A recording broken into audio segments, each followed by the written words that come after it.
भारत के संविधान में 3 लेवल के इंस्टीट्यूशन हैं हमारी जो डेमोक्रेटिक इंस्टीट्यूशंस को चलाने में।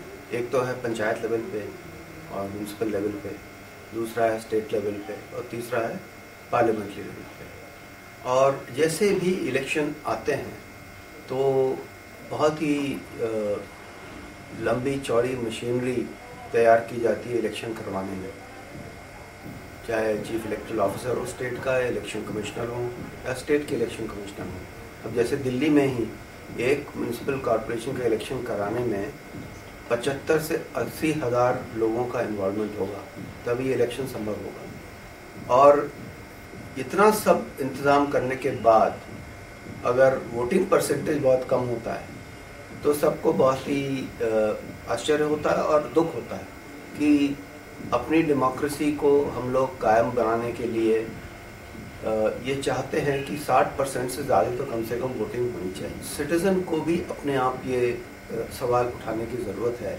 कि अगर हम अपने चुनिंदे लोगों को वोट करके नहीं लाएंगे पार्लियामेंट में या असेंबली में या कॉरपोरेशन में, तो हमारा हक क्या है उनसे सवाल करने का बाद में कि आप लोग काम नहीं कर रहे हैं। एक तो ये तो वोटर की तरफ से, पर अगर आप दूसरी तरफ अगर देखें जो इलेक्टेड रिप्रेजेंटेटिव उसकी तरफ से, उनके मन में क्या गुजरती है। अगर वो माइनॉरिटी वोट से आते हैं, 10% वोट जीत के आते हैं, तो स्प्लिट वोटिंग भी होती है, तो उनके और अगर 30%, 40%, 45% वोटिंग हुई तो उनके मन में ये बात होती है कि भाई मैं तो केवल 10% लोगों से वोट जीत के आया हूँ, मुझे जनता की चिंता करने की क्या ज़रूरत है, मुझे जो करना मैं करूँगा, अगली बार मुझे 10% वोट से जीतना तो कितना आसान है जीतना। तो जो रिस्पॉन्सिबिलिटी जो उनको महसूस करनी चाहिए अपने वोटर्स के तरफ, वो नहीं होती है। तो इसलिए मैं समझता हूँ कि हाई वोटिंग परसेंटेज से एक जिम्मेदारी बढ़ती है इलेक्टेड रिप्रेजेंटेटिव की अपने लोगों के प्रति। तो अब दिल्ली में भी म्यूनसिपल कॉर्पोरेशन के इलेक्शन होने जा रहे हैं, यहाँ भी वोटिंग परसेंटेज 40-41% ही होता है।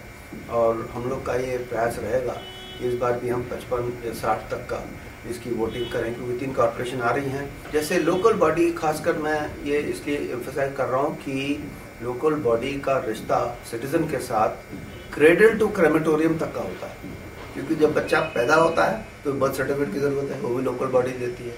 और जब अंतिम संस्कार करना होता है तो फिर आपको क्रेमेटोरियम जाना पड़ता है, वो भी लोकल बॉडी मेंटेन करती है।